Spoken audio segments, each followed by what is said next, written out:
ওর মাথায় একটু বৃষ্টির পানি পড়লে জ্বর আসে ফার্মের মুরগির মতো। আমি রুটিনও অ্যাডভান্স দিয়ে দিয়েছি। আমি আস্তে আস্তে স্কুইজ করছি, সিনক্রোনাইজ করছি। ম্যাট্রিক পরীক্ষাগুলো নিয়ে আসতেছি জানুয়ারিতে, ইন্টারমিডিয়েট পরীক্ষাগুলো নিয়ে আসছি মার্চে। এইভাবে আমি প্ল্যান অ্যান্ড ডিজাইন করেছি। মেয়েটি আমাকে জিজ্ঞেস করলো, স্যার বৃষ্টির মধ্যে পরীক্ষা দিলেন আপনাদের? আমি বললাম, হ্যাঁ আমি জানি বৃষ্টি হয়েছে, আমি তোমাদের নিয়ে খুব চিন্তিত। সেই সাথে বললাম, আমার মেয়ে তানজিদা, ওর মাথায় একটু বৃষ্টির পানি পড়লে জ্বর আসে ফার্মের মুরগির মতো।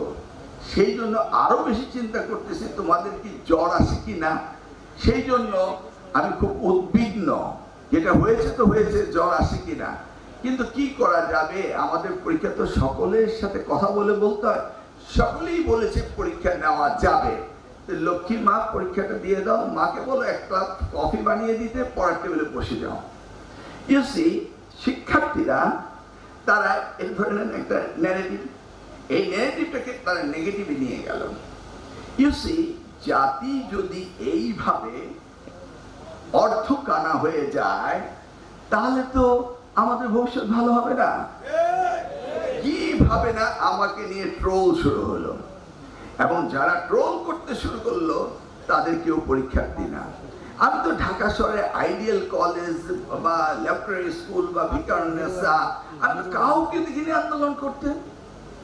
না, কেউ আন্দোলন করতে আসেনি।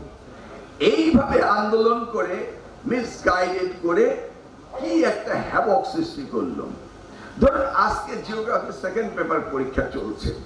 আমি মিডিয়া ভাইদের বলছি, আপনারা নিশ্চয়ই দেখেছেন, নাম বলে তাকে পপুলার করতে চাই না, বললো যে জিওগ্রাফি সেকেন্ড পেপার প্রশ্নপত্র আউট হয়ে গিয়েছে। আউট কি হয়েছে? পরীক্ষা তো শেষ হয়ে গেছে, পেয়েছেন?